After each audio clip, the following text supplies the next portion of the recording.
దాయాది దేశానికి గట్టి షాక్ ఇచ్చారు ప్రధాని మోదీ.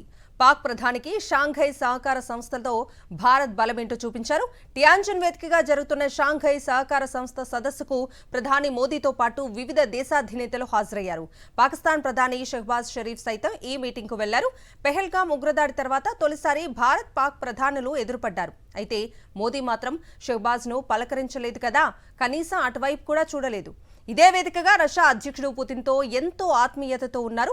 ఇద్దరూ కలిసి వెళ్తున్న పాక్ ప్రధాని వైపు కనీసం చూడకపోవటం చర్చనీయాంశంగా మారింది.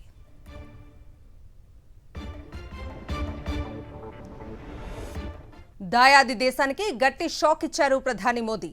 పాక్ ప్రధానికి షాంఘై సహకార సంస్థతో భారత్ బలమేంటో చూపించారు. టియాన్జిన్ వేదికగా జరుగుతున్న షాంఘై సహకార సంస్థ సదస్సుకు ప్రధాని మోదీతో పాటు వివిధ దేశాధినేతలు హాజరయ్యారు. పాకిస్తాన్ ప్రధాని షహబాజ్ షరీఫ్ సైతం ఈ మీటింగ్కు వెళ్లారు. పెహల్గాం ఉగ్రదాడి తర్వాత తొలిసారి భారత్ పాక్ ప్రధానులు ఎదురుపడ్డారు. అయితే మోదీ మాత్రం షహబాజ్ను పలకరించలేదు కదా, కనీసం అటువైపు కూడా చూడలేదు. ఇదే వేదికగా రష్యా అధ్యక్షుడు పుతిన్తో ఎంతో ఆత్మీయతతో ఉన్నారు. ఇద్దరూ కలిసి వెళ్తున్న పాక్ ప్రధాని వైపు కనీసం చూడకపోవటం చర్చనీయాంశంగా మారింది.